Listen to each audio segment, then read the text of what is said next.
Tahun 2015 namanya naik daun ketika mendampingi Anies Baswedan bertarung dalam pemilihan gubernur daerah khusus ibu kota Jakarta. Pria berdarah Bugis ini kian melesat ketika dipilih Prabowo Subianto menjadi wakilnya untuk bertarung dalam pemilihan presiden 2019. Sebelumnya, tak banyak yang mengetahui pria bernama lengkap Sandiaga Salahuddin Uno ini lahir di Kecamatan Rumbai, Kota Pekanbaru, pada tahun 1969. Kehidupannya di Riau memang sebentar, sebab tahun 1975 dia pindah ke Jakarta. Jejak masa kecilnya memang terbilang minim, termasuk apakah dia pernah sekolah di Pekanbaru.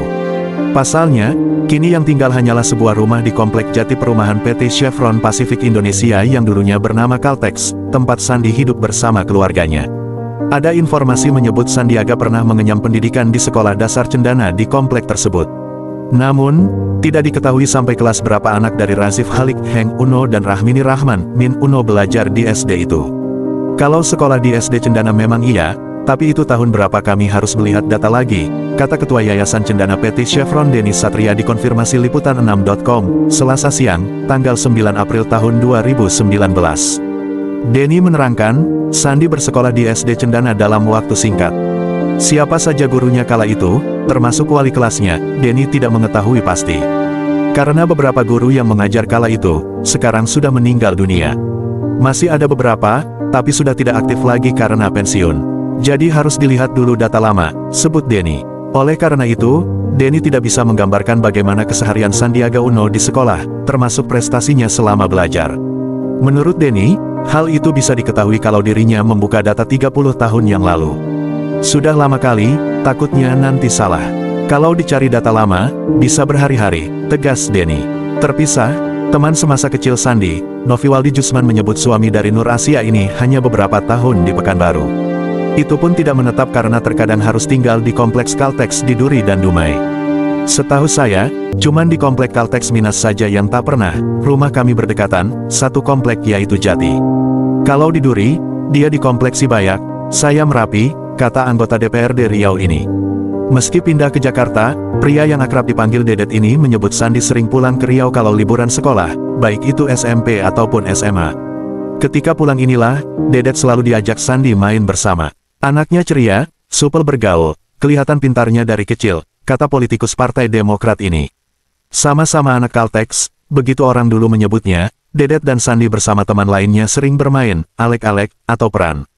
Sandi selalu mengambil peran sebagai seorang pedagang, terkadang sebagai pembeli juga. Jadi sebagai uangnya adalah daun, jadi sejak kecil sudah berimajinasi sebagai pedagang gitu, besarnya jadi pengusaha, kata Dedet. Selama bermain, Sandi juga termasuk anak usil. Hanya saja tidak pernah menyakiti teman sepermainan karena langsung meminta maaf dan tidak mau menjadi orang dominan di antara temannya. Dia duluan yang sering ngajak main, jadi kalau sudah main itu mengedepankan teamwork. Tidak suka perintah-perintah gitu, cerita pria yang kembali maju sebagai calon legislatif untuk DPRD Riau ini. Sebagai anak laki-laki, Sandi juga gemar bermain perang-perangan. Dia mengambil peran layaknya seorang pahlawan dan kemudian mengusir tentara Belanda ataupun Jepang sebagai penjajah.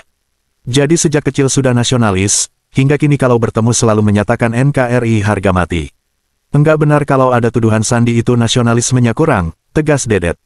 Meskipun sudah sukses, Sandi masih berhubungan baik dengan teman-temannya di Riau. Tak hanya masa kampanye, sebelum itu, Sandi sering ke Riau untuk bertemu kenalannya dan mengajak makan bersama. Dia itu kan orang kaya, tapi tidak sombong. Kalau ke Pekanbaru sering maksa ketemu, katanya walau sebentar saja, tapi harus bertemu, sebut Dedet. Kelahiran Sandi di Rumbai tentu memberi pengaruh signifikan merebut suara di Pekanbaru dan Riau secara umum. Apalagi, Riau sudah dikenal sebagai salah satu basisnya Prabowo di Sumatera sejak Pilpres 2014. Tidak di Pekanbaru saja, di daerah Dumai dan Duri yang ada kompleks Chevron, disebut Dedet memberi dukungan penuh ke Sandi sebagai anak kompleks. Dedet juga ikut menyosialisasikan ke anak-anak kompleks lainnya dan masyarakat sekitar. Saya juga fokuskan ke Pilpres selain pencalonan di legislatif, saya sudah janji ke Sandi untuk membantu di Pilpres ini, terang Dedet. Sebagai teman kecil dan masih terjaga hingga dewasa, Dedet menyebut Sandi sebagai ekonom ulung. Apalagi Sandi bercerita pernah membeli perusahaan hampir bangkrut lalu dibenah hingga maju pesat lagi. Dedet menilai Sandi punya strategi ekonomi yang jarang dimiliki pengusaha lain. Kemampuan ini diharap mampu mendongkrak perekonomian Indonesia dan terbebas dari utang luar negeri. Harapannya terpilih sehingga membawa Indonesia lebih baik, membawa perubahan, katanya. Demikianlah video ini, semoga bermanfaat. Jangan lupa like dan subscribe channel ini, dan klik tombol lonceng untuk mendapatkan notifikasi, supaya tidak ketinggalan informasi menarik lainnya.